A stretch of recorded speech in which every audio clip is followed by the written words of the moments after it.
Been- Hey y'all, I'm Sunny Shell, and today on Women Atheists UNLOAD, we'll be talking about Florida. We got a lot to talk about, so let's get to it. I know you told your friend you're not okay. And tell me what's wrong and why you never said you felt that way. And guess you're trying to stay strong and fake a smile until I look away. But I've known you too long, it hurts to watch your blue eyes fade to gray. Hey everybody, I want to welcome Stephanie. She's on with me today. Hey Stephanie. Hey, Sonny. These are the two ladies with terrible computer problems, and we've held you up too long, but we'll try to get to it. Yeah, the fact that we're having a show is a testament to our ability to conquer and overcome, right? Or overcome and conquer. Um, There we go. so we are so sorry that we're late. I could not get on. I'm on my cell phone today, and Stephanie's computer did the same thing, so she's on her. And and the others, they're kind of they're gone. They're not able to be on either. So we're doing our very best, right? So today we're talking about Florida. And Stephanie, behind the stage or backstage, you had said something about the problem with Florida, and I thought that would be a good way to start it. Well, what I said was it begins with Ron and ends with DeSantis, but it also has to do, I think, with the political structure of Florida and the and extreme gerrymandering and a whole bunch of stuff. Yeah. People being disenfranchised, people communities of communities of color, especially being disenfranchised. The atomization of the electorate to favor the Republican Party, and it's been going on since Charlie Crist was governor. After Right. he got out, uh, the Democratic Party in Florida has really fallen asleep at the switch, or in some ways, I think. But for the show, I am wearing my J24 World Championship uh, tank top that took place in Miami, Florida in 2019. So it was good then, but not so much anymore. Well, I lived in Florida for a while. I started college in Florida, and it was right before. This is going to age me, y'all. So it was before the Jeb Bush days, and I don't know if anyone knows there was a pretty good governor before Jeb, and I'll never forget the guy that I was dating at the time. His wealthy uncle was all excited about Jeb Bush running. I mean, this is way before the presidential election between George W. Bush and uh, oh my gosh, his name went right out of my head. Clinton's Al vice, Gore. Al Gore. Thank you. It was right there, and I couldn't think of it. But it was a couple years before that. So it's been a hot minute since I've been living there. We'll just say that I was young, and I'm old now. But I think that's really when it really started going downhill once Jeb got in, and it just seems to have deteriorated. Like it was sloping down, and then DeSantis came in, and it just made a nosedive. I'm curious how in the world that some of the things that are passing right now can even be passed. It seems like it's bordering on unconstitutional. Some of the things that they're doing. Well, it literally is. I mean, recently there one court case that had to do with specifically trans kids access to health care. The ban was ruled unconstitutional uh, in court, so that's kind of on the table. There's another court case about the uh, about banning books, and that's going to come up, and probably the same with the same result. So it's just all of these all of these culture war issues that seem to be uh, DeSantis and the Republican Party's stock and trade these days, and appealing particularly to the uh, Christian nationalist base, Right. that apparently the Republican Party can't live with and can't live without at this point in time. Uh, Right. all of these things are going to be are problematic. But since it is that base, that's how the politicians got into positions of power, they're delivering on the promises of a Christian nation, on the seven mountains, Right. evangelical. We're taking over the government. So, DeSantis is running around the country saying, let's make America look like Florida. And that's not really all that appealing to a number of people for a number of reasons. I mean, Right. I haven't even talked about the abortion bans. I mean, it's what's wrong with Florida is what's wrong with the country right now. And what's wrong with the country right now is that one political party has been taken over by I'm not even going to say the broad sector of American Christianity, but this Right. one extremely virulent uh, apocalyptic vision, Christian vision uh, Right. of people, and that's where the power is coming from. Absolutely.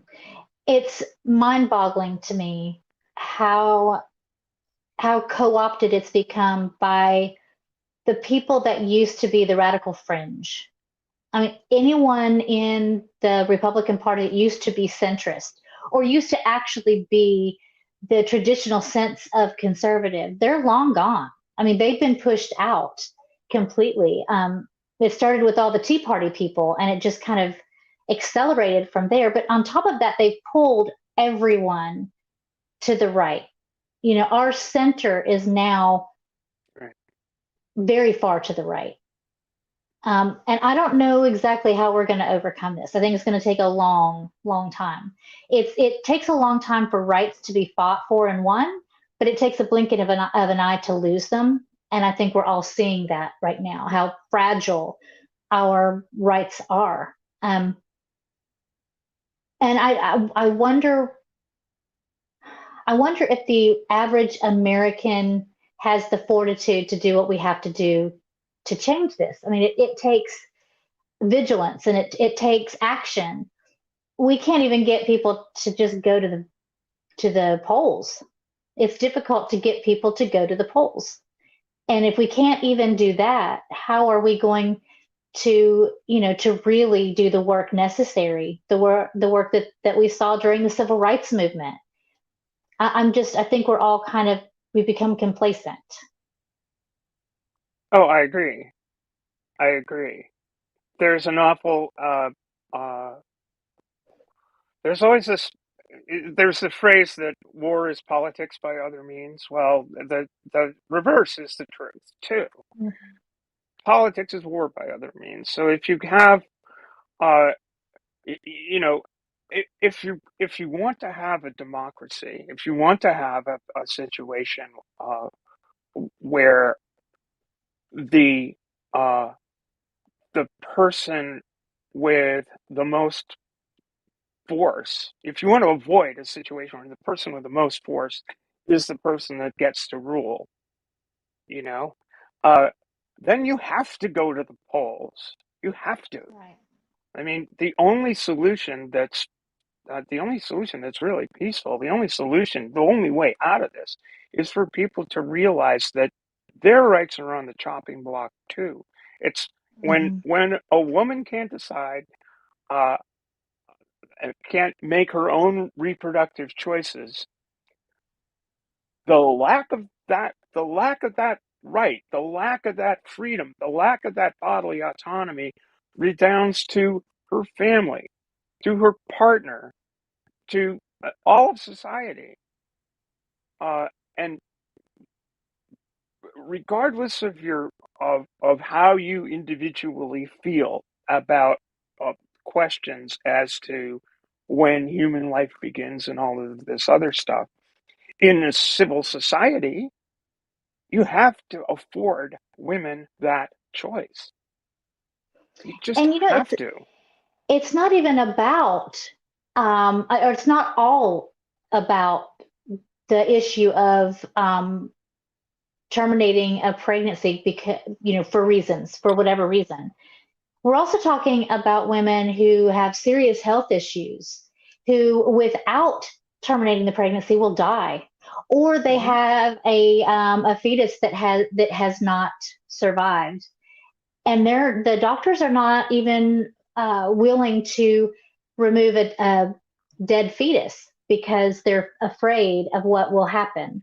And so you have a high risk of sepsis, which is deadly, along with a multitude of other issues and problems, which it used to be. I remember years ago, a friend of mine, her daughter-in-law died from something that happened when she was pregnant, and at that point, it was because she didn't have health insurance.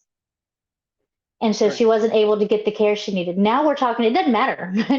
um, it only matters if you're wealthy, because the wealthy people will get what they want. It's the rest of us that won't.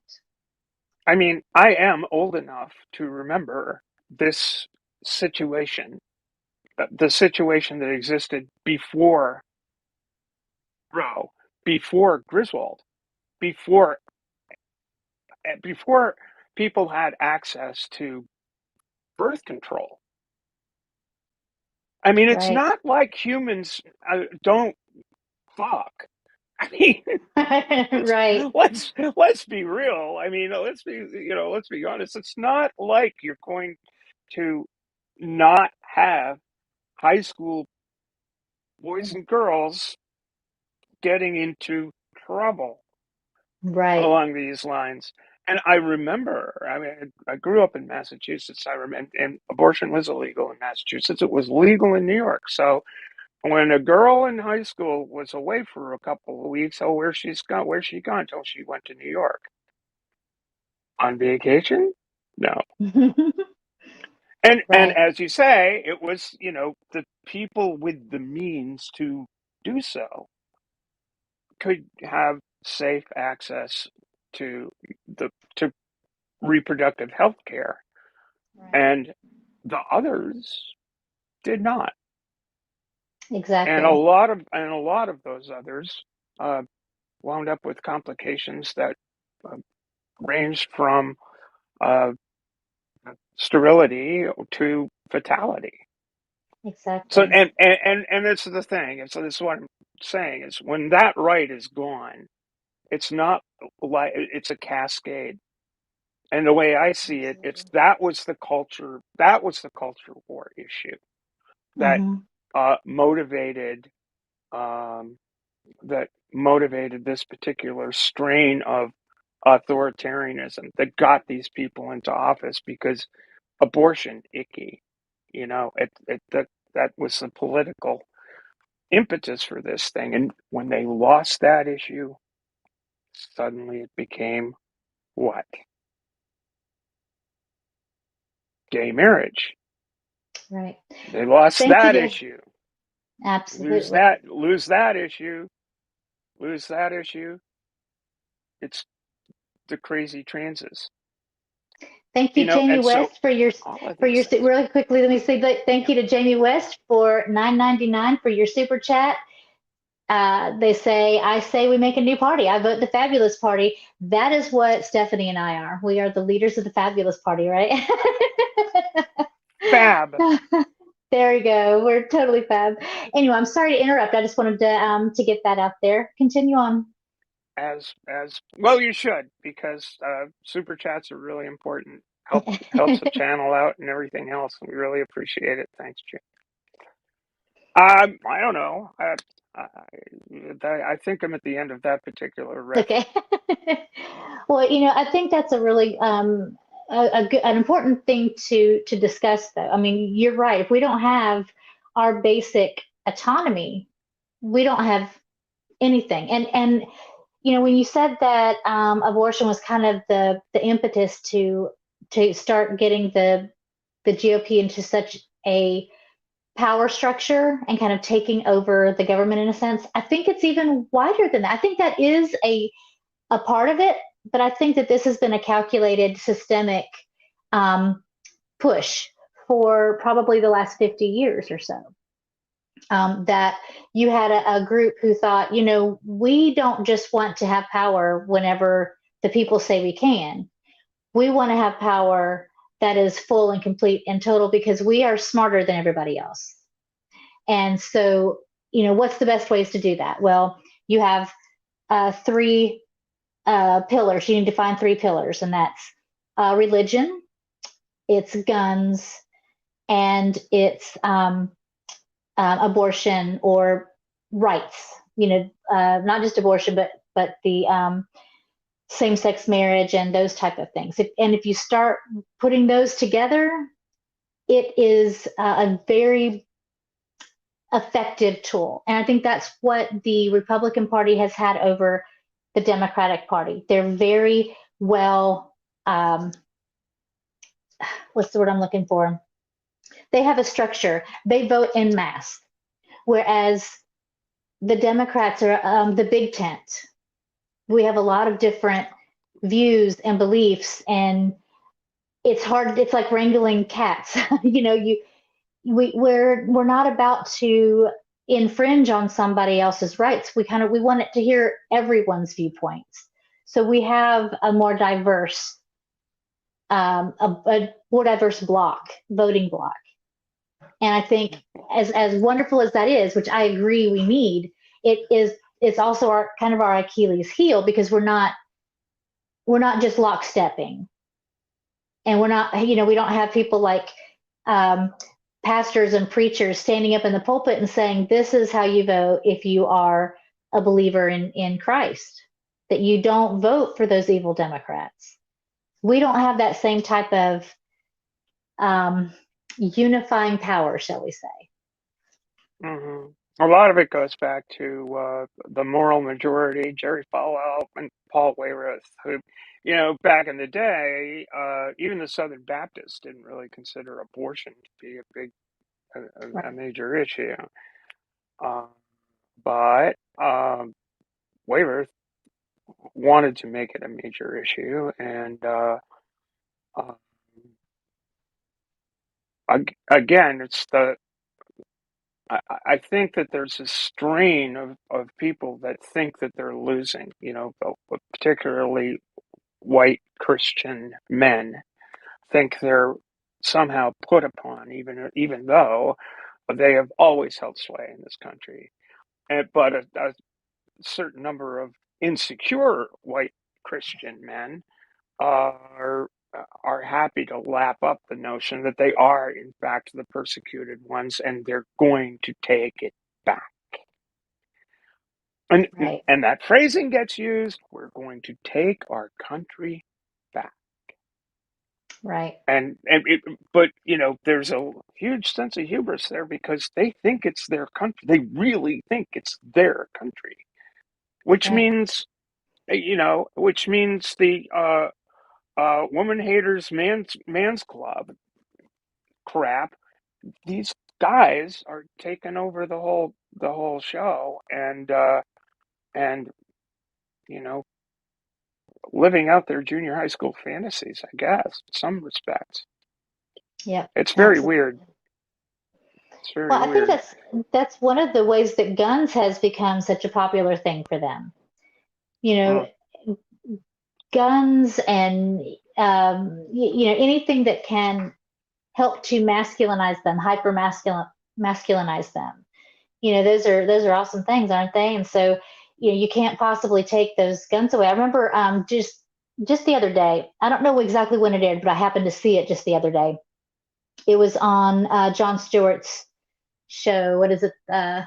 Anyway, he interviews people. He was interviewing a politician who was saying that, our Second Amendment rights cannot be infringed, that is the one right in our Constitution that actually says the words shall not be infringed. And Stewart said, but it also says well regulated in the same sentence, which I thought was a great response. But Stewart was also making the case that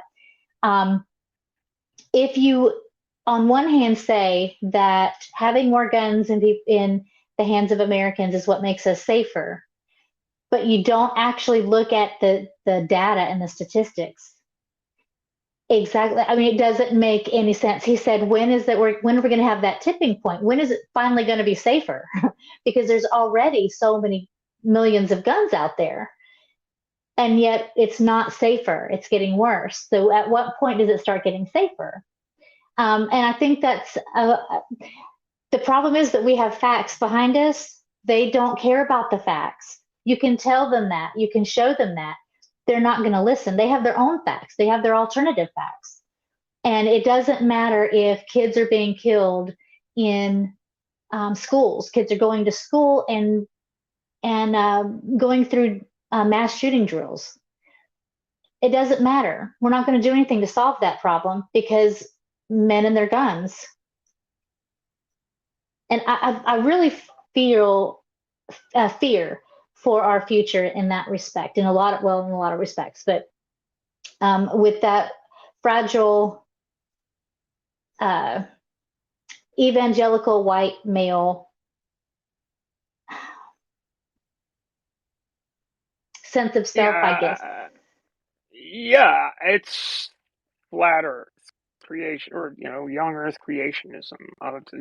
These are really minority views. You wouldn't know it though. I mean, if you look at YouTube, you find people with hundreds of thousands of followers that are putting out this nonsense, and obviously somebody's enjoying listening to the nonsense. And you're right, these are this is an alternative world of alternative facts that are given the same level of credence as actual facts, as actual science.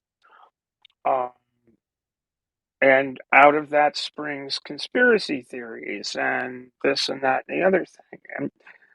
And there's there's so many layers of the onions here. I mean, there's one thing that popped into my head, and I'm sure this is beyond anybody's memory, but Will Rogers, who was a famous comic, had his heyday during the Roosevelt administration, said, "I don't belong to any organized party. I'm a Democrat."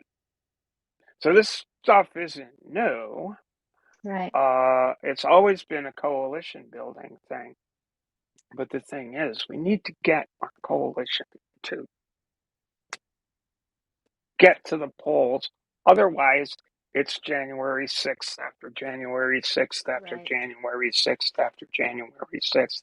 And we have this small interregnum right now where we've got hundreds of these people that did attack the Capitol going to jail. But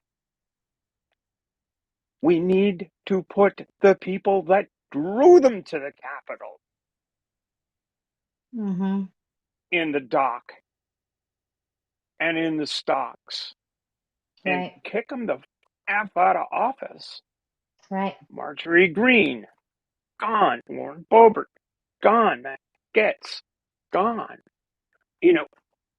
That's the only way we're gonna overcome this stuff, because until there is pain, until there are electoral consequences for the people that are banning books,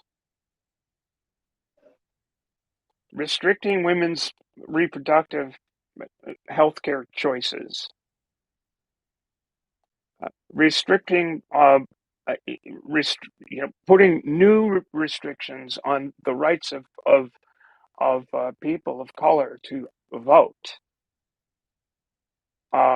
Until there are electoral consequences for those people, the Republican Party will not turn around. Right. And it certainly won't turn around in places like Florida or Texas or any of these other places where their political power is entrenched. Right. And they got Absolutely. their political power by appealing to the worst authoritarian impulses in within the American political tradition. The, Right. they took that essay from the mid '60s, The Paranoid Style in American Politics, to heart, and they used it as a textbook. Yeah. It goes back to McCarthy, you know. It goes back to Billy Sunday in World War II. Father Coughlin. They're using the same playbooks. Right. Using in the '40s, '30s, and '40s, it was Hmm. radio. Now it's YouTube and Twitter and the internet and all this stuff. The same damn stuff, and they're using the same damn. They're reading off the same hymnal page. It's Jewish space lasers. It's homosexuals. It's Right. feminazis. You know, it's like this strain is. It hasn't changed, and for me, I'm old. I remember a whole bunch of it, at least since the '50s. But it's amazing to me that it still has it still has that irresistible attraction because it Yeah. fucking works. Right. Absolutely. The first election that I remember was Reagan's first election. And I remember very clearly the hope and excitement when he won his first election from a lot of people. And I'm not saying everybody, but a lot of people were really excited about him winning that election. Um, he said all the right things. They called him the great communicator, um, but he communicated a bunch of falsehoods. He had kind of well, he was just a very an interesting person. But I remember my parents, they voted for him. They, my mom told me not that long ago that they were interested in this whole trickle down economics. They'd never heard of that before. And they thought, well, that kind of makes sense. It's like if you have a water fountain and it's a smaller dish up here and then it goes down and down. It gets bigger as it goes down, but the water hits this part and it overflows and goes to the next and goes down to the next. It made sense to them. And after his second term, they said, well, when is it ever going to kick in? When is that ever going to happen? I don't see anything valuable with it. And they left the Republican Party and never looked back.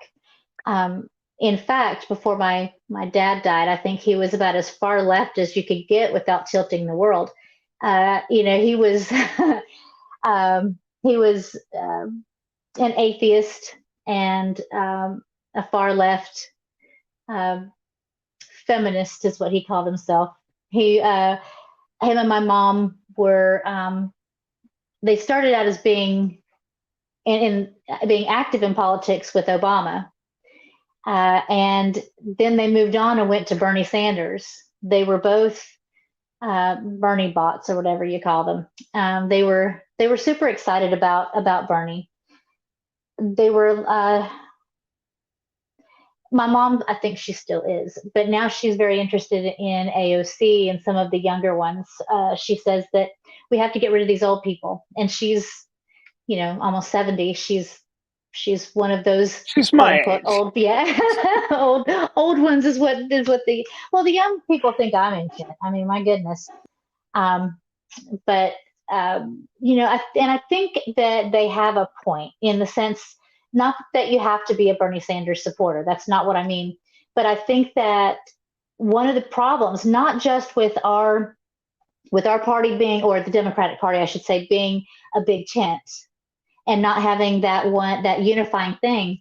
It's also the fact that we still have way too many old white men in office under the D, who are afraid, of any type of progress. They're like, well, we can't do too much. We'll lose the centrist, or we'll lose the Republicans who are unsure. Those people are long gone.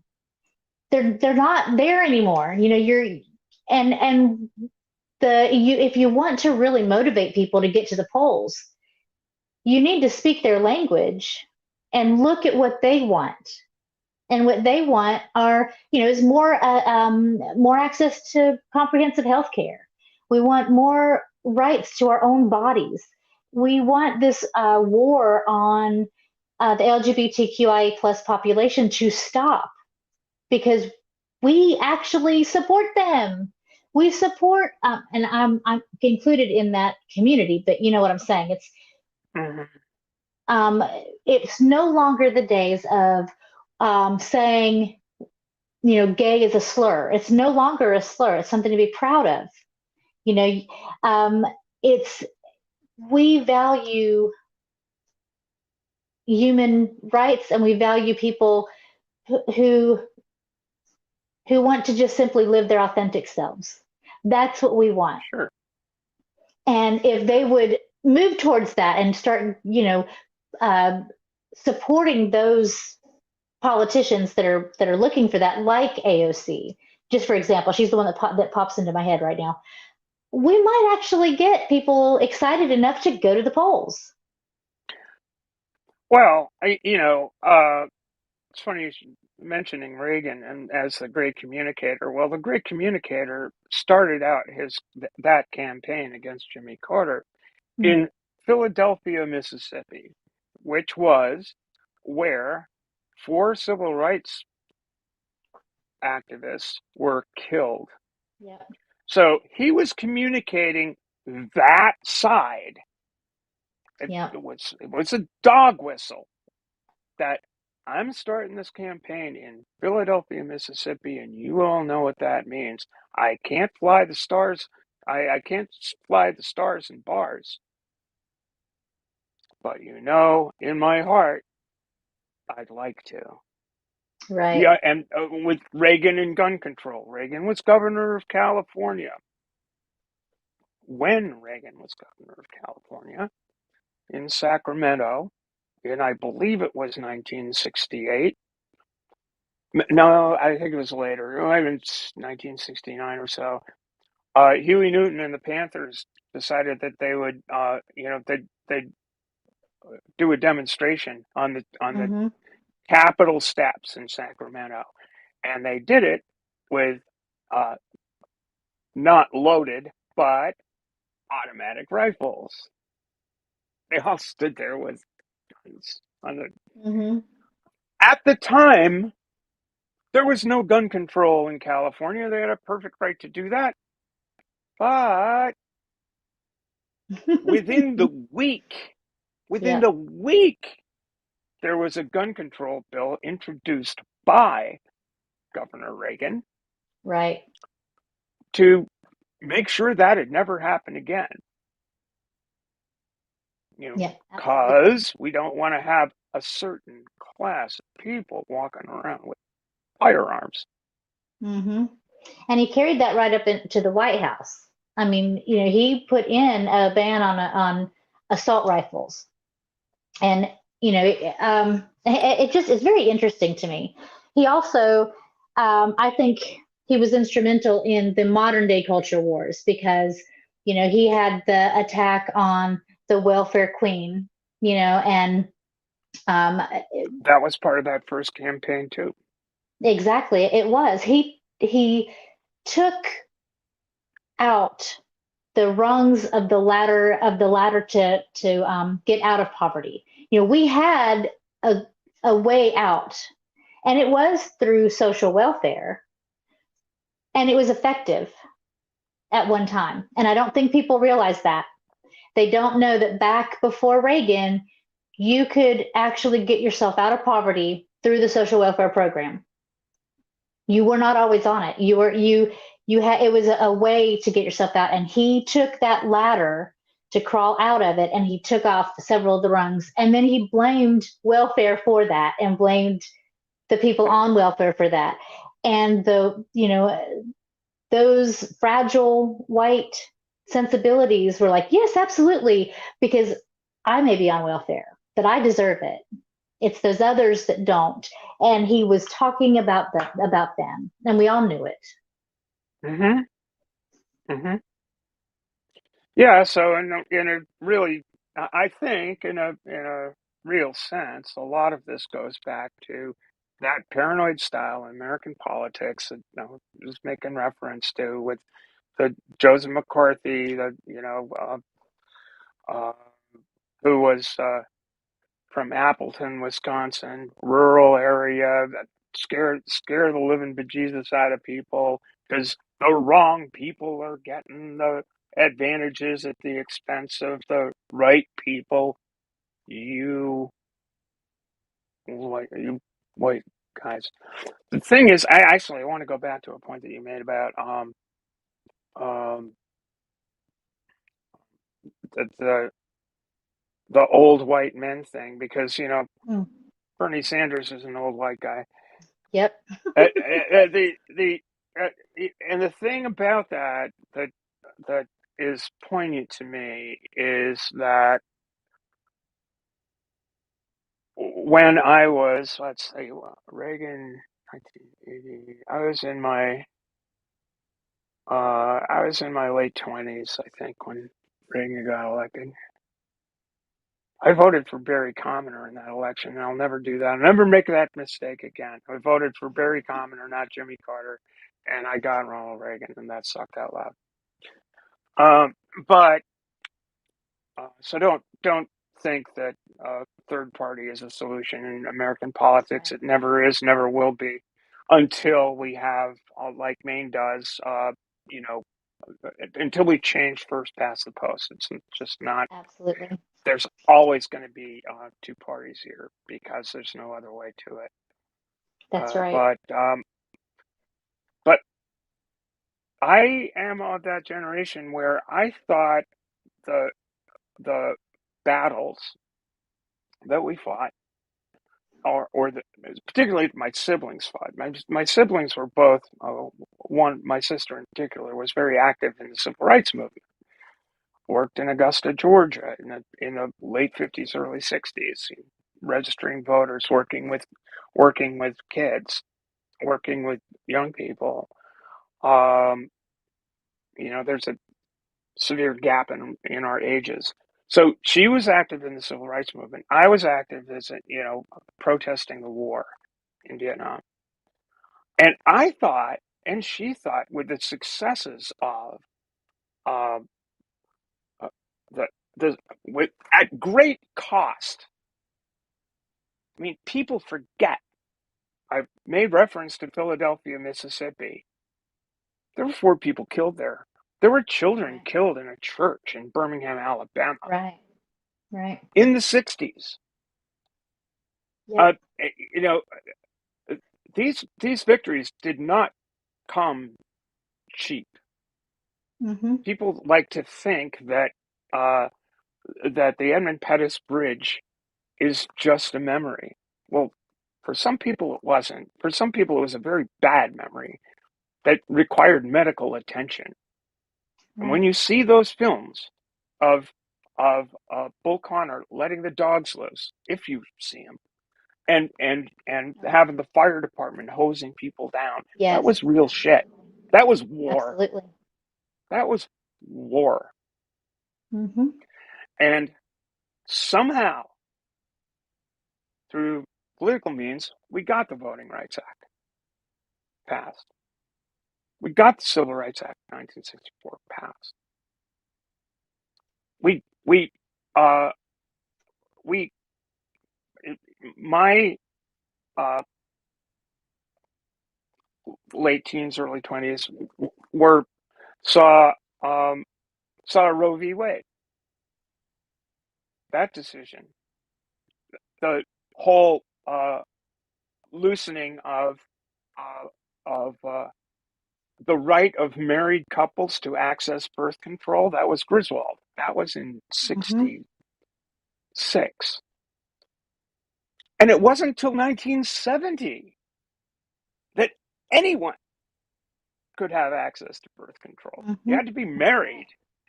Griswold was only about married couples. It was 1970 right. Mm-hmm. that birth control was available to others. So I thought, young hippie chick, right?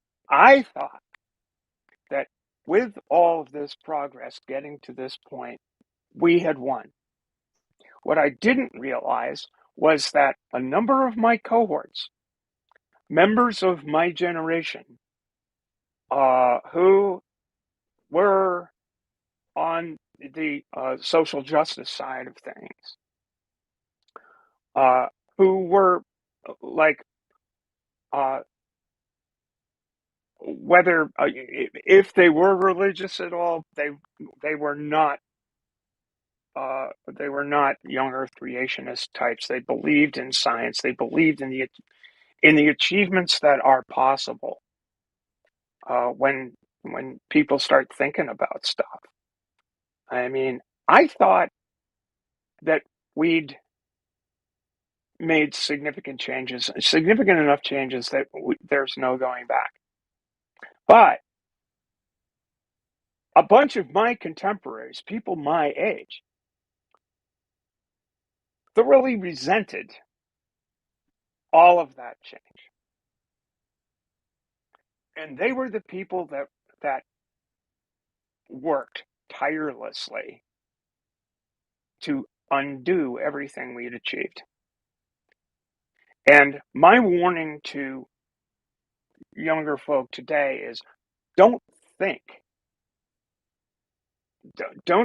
don't take the naive notion, never trust anyone over 30, which was a phrase of the hippies back in the day. Don't trust anyone over 30 until, oh my God, I'm 30. don't don't don't don't think that the passing of the older generation is going to solve your problems, because how Mm-mm. old is how old is Matt Walsh? How old? Not just Matt Walsh, but Matt, the other uh, idiot that's in his 20s. You know, these people have huge followings. Right. You know, there are, you go on YouTube and you'll see tons of conservative, what I would say conservative kids with Right. huge followings. Andrew Tate, Absolutely. huge followings. You don't think for a second that it's not it's not the the people you got to keep your eye on are the people within your cohort that are going to try to undo everything you wish for the future, Right. because not everybody does. That's right. I mean, That's right. there are youthful racists and misogynists and homophobes and Mhm. every other sort of thing. You think that all of the ailments of society you can't lay on the top of, well, you know, it's just these old fuddy-duddies that are that are keeping us down. It's not the case. That's right. Absolutely. It's, yeah, as you were talking, I was thinking of a couple of different things, and you touched on so many things that that I think are extremely important. Um, but one of the things that that really struck me, I live maybe an hour and a half from the Woolworths that is very famous with the lunch counter. It's now a Black History Museum. It took several years for them to be able to make it into a history museum because it was difficult to get the funding for it. And that's, you know, that's the area that I'm in. But, Yeah. you know, many of the people, well, my parents' generation and even younger, even, you know, my generation, we we do remember a lot of, especially if you live somewhere that I've lived. I mean, if you live in the deep South, then you know racism never really ended.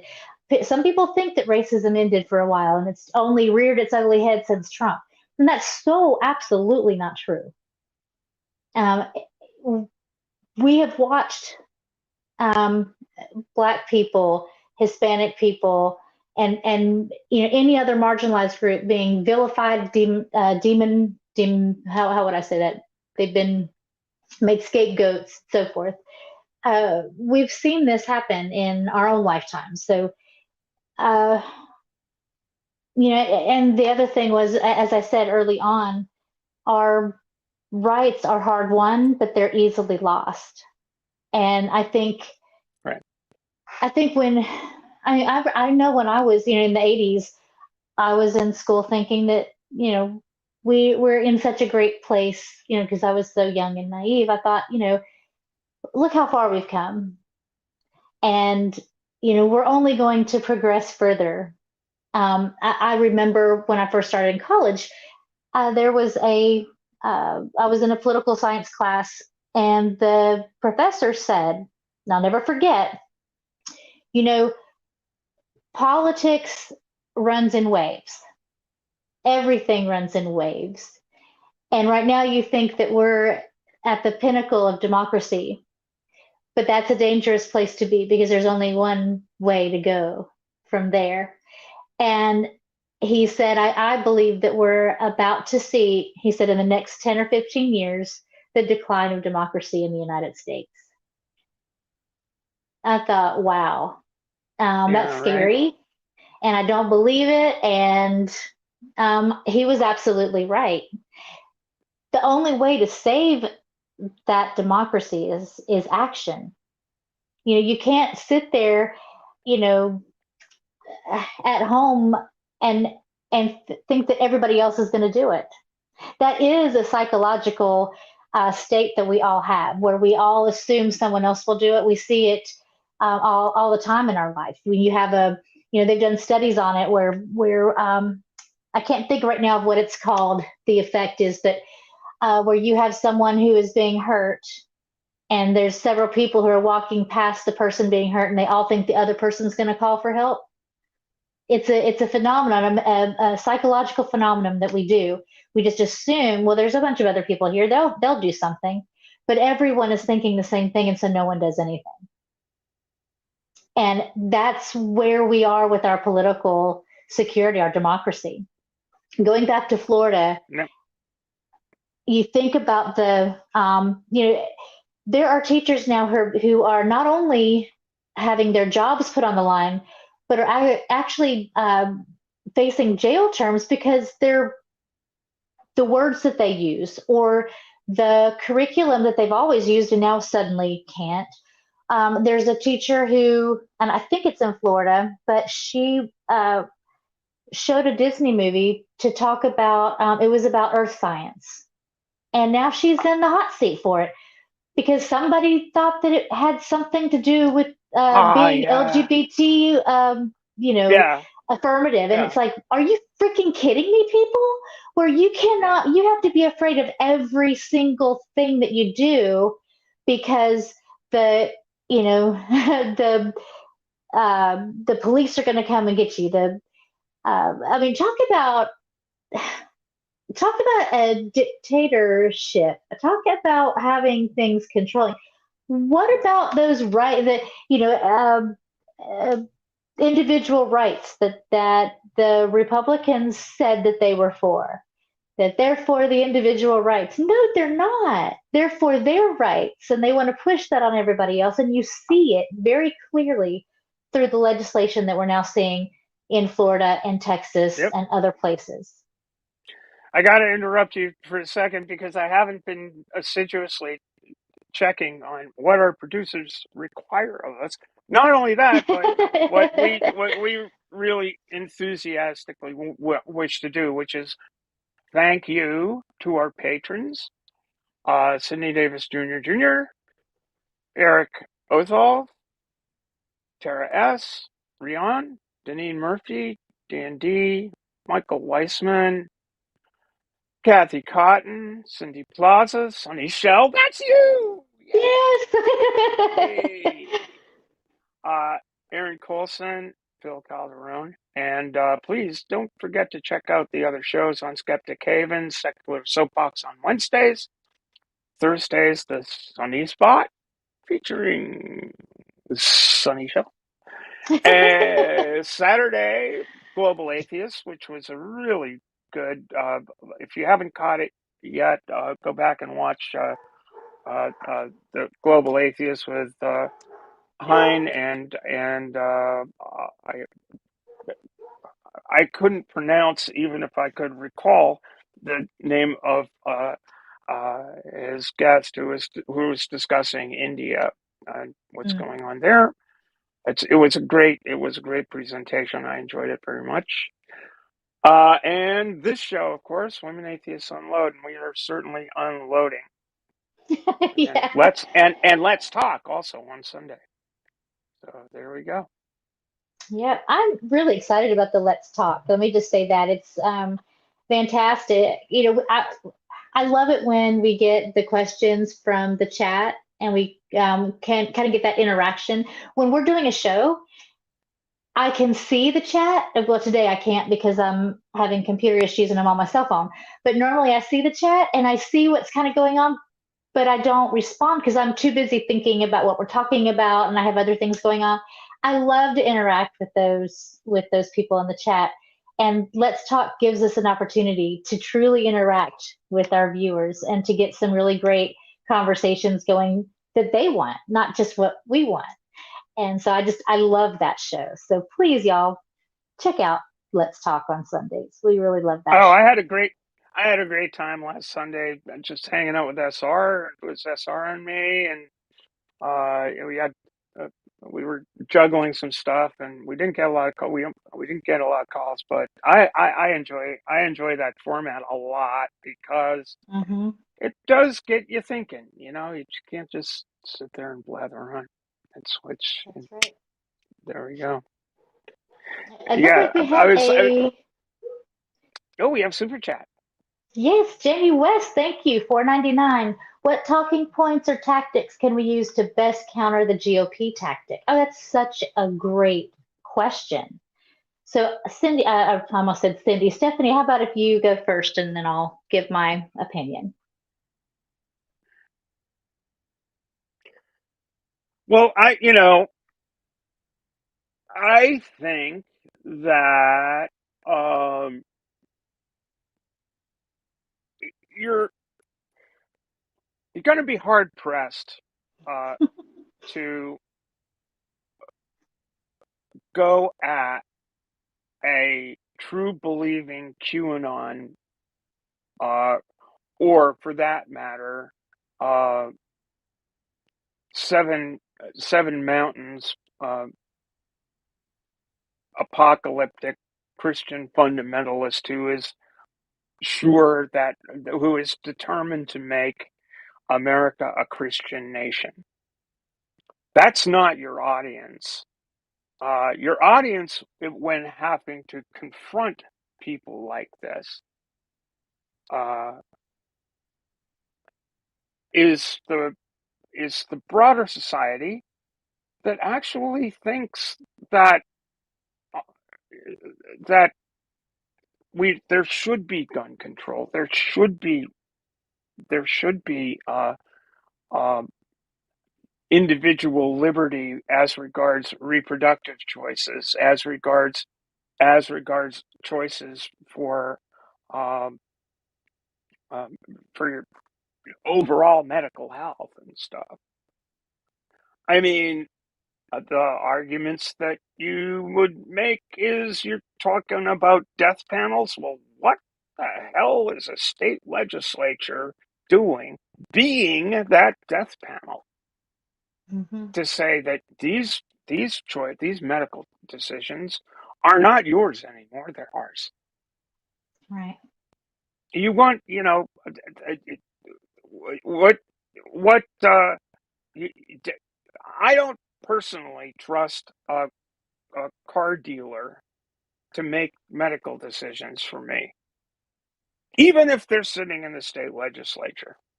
I don't think that's, actual doctors are generally too busy to be sitting in state legislatures. Mm-hmm. And they're certainly not sitting on courts. That's right. So I don't think, I don't want to trust that sort of thing. So what tactics do you use? I think you make the most logical arguments you can. Mm. And realize that you're going to be hit, like, as go through YouTube or any one of these young Earth creationist channels or Christian apologists. It's the same kind of drill. If you want to break down these arguments, you almost have to pick them apart elsewhere. The problem is that there's so many of them, and they are so well established. I don't know. You got to get a gimmick if you want to get ahead, is a great line from a Broadway show. Get a gimmick. I don't know what the gimmick is. I mean, we're probably not good at coming up with gimmicks, but logical arguments and you know, hopefully putting the case out there. Also, don't be timid about it. I think that one of the failings of classical liberalism has been being timid about it, which is why I think, Sonny, you were talking about AOC. That's why AOC, people like Bernie, are far more attractive figures for people who want to see something done and want to see progress. They're more attractive figures than those representative of the old way of doing things, like our president, Joe Biden. It's like, because he's been around forever, or represents a certain portion of the Democratic Party, or Hillary Clinton, who also sort of in that centrist line. But I'd have to say that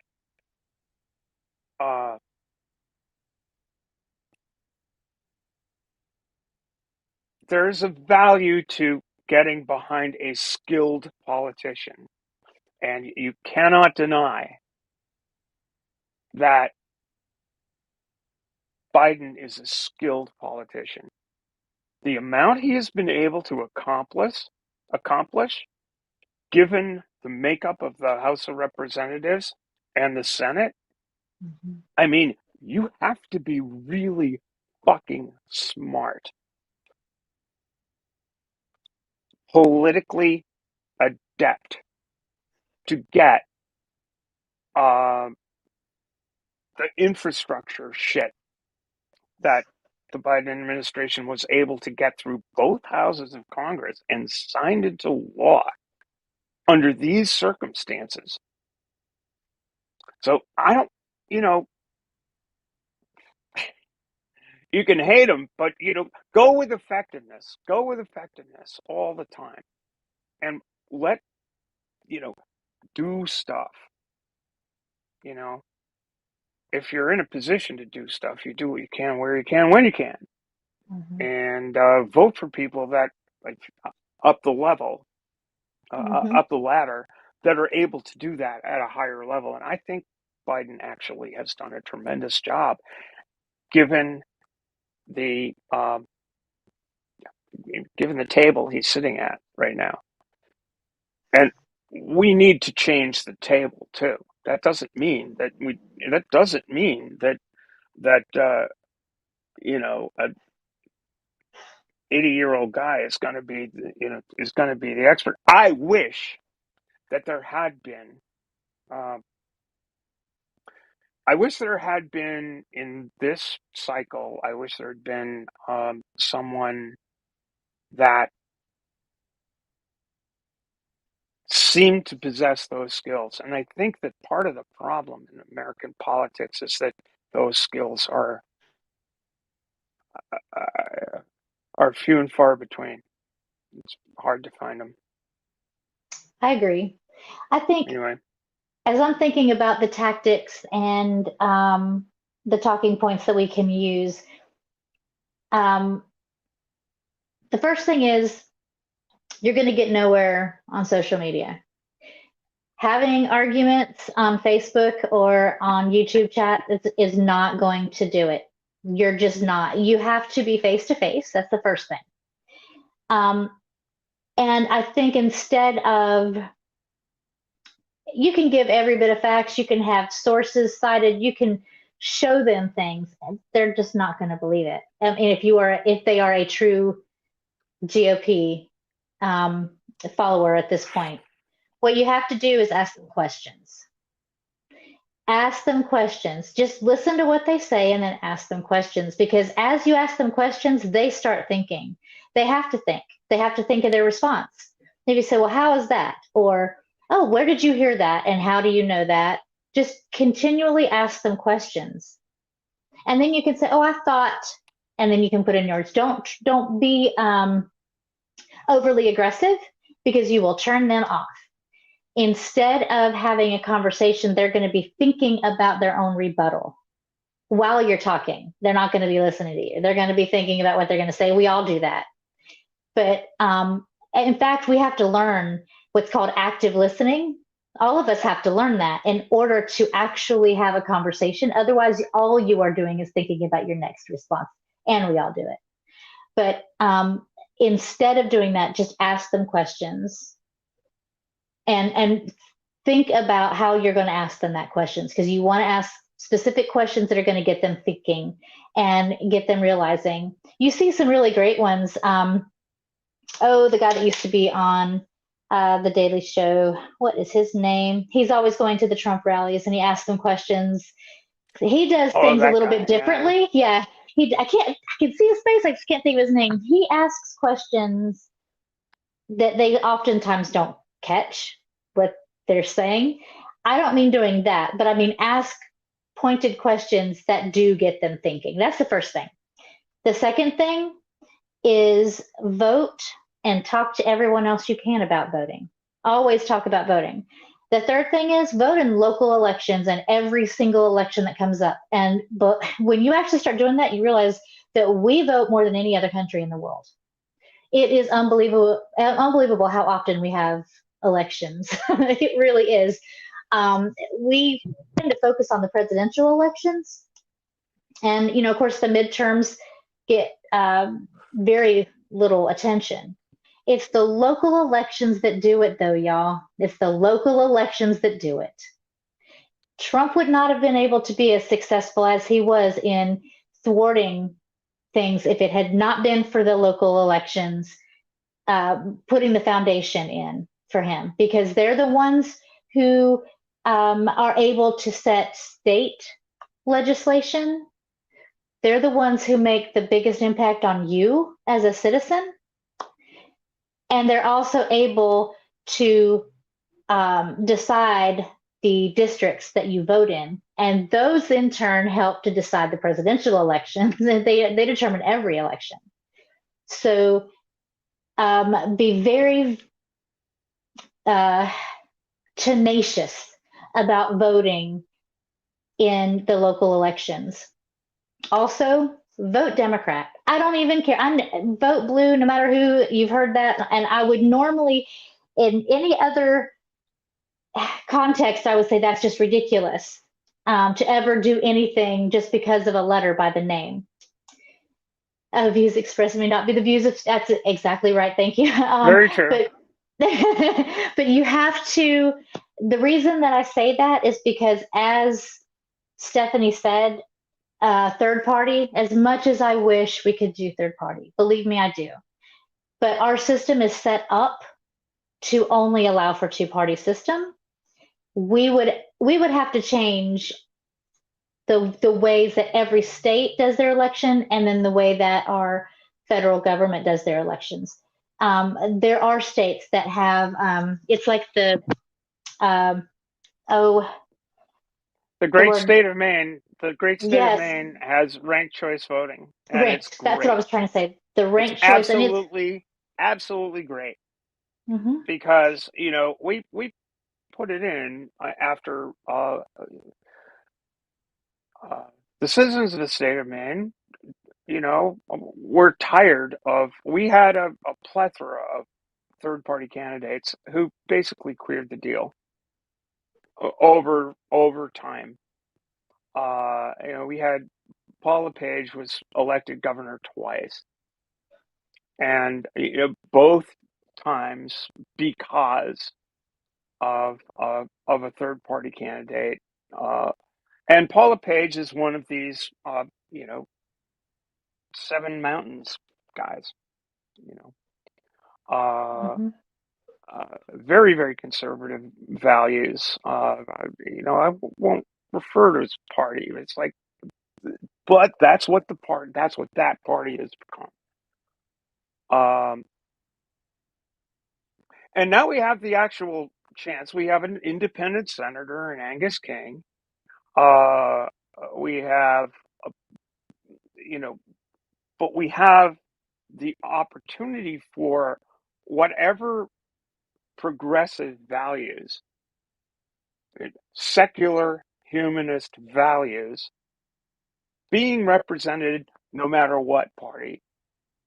And if this particular person doesn't get over 50% of the vote, they're not going to be the governor or the state or the senator. And I apologize for Susan Collins. The Hmm. Democrats nominated a terrible candidate. That's all. That's all I'll say about that. She It was happens. just not the right person for the state Well, in not any only way, that, shape, or form. there's also something to be aware of. You may think that you're voting for the party that you think you're voting for, and then they turn around and they're not. For instance, in my state, and I can't think of what her name is. I'm so sorry, y'all, but she ran as a Democrat. She got elected, and right after, she changed parties. And she is a very, very conservative. She hoodwinked everybody. That is a possibility. That's going to happen. Um, Mm-hmm. the the tactics that are being used right now are very insidious and nasty. So just be aware of that. But also look at the when you see the judges, the elections for the local judges. Really look at what they stand for, because now, there was a time when that was not a political thing, and now everything is a political thing. County commissioners are political. The school board is political. Everything is political now, and so you have to be aware and really look at what they say that they stand for. So you have to do your homework. It may be that you disagree with everything that Stephanie and I have said today, and that is your right, and that is fine. Whatever that you're wanting to have moving forward, you just need to be critical in your thought process, and you have to do some homework. Um, I think that the greatest um right that we have in this country, honestly, is the vote, because that determines everything else. And yet it's the least used, and it's even for those who do use it, sometimes it's not taken as seriously as it should be. So do your homework, and don't shy away from those conversations. Like Stephanie said earlier, don't shy away from those conversations. Have those conversations. Just recognize, as I said before, the social media is they're not going to do it. I used to argue on social media. I stopped that a long time ago because it doesn't matter. I'm spitting in the wind, basically. I'm wanting to hear my own thoughts, wanting to see myself and get the people who agree with me all riled up, and that does nothing. It doesn't actually change any mind. You got to have face to face conversations. So Also, I think another thing is go out and touch grass. Just go out and live, and that's I forget the old the old truism is be the change you want to see. And I find advocacy for LGBTQ things in particular to be far more effective just being. If I go out and race, if I go out and do my thing, enjoy my life, compete with my teammates, that says a lot about some of these foolish issues that get raised, that Mm-hmm. that people are drawing on about. Um, it's it's I think that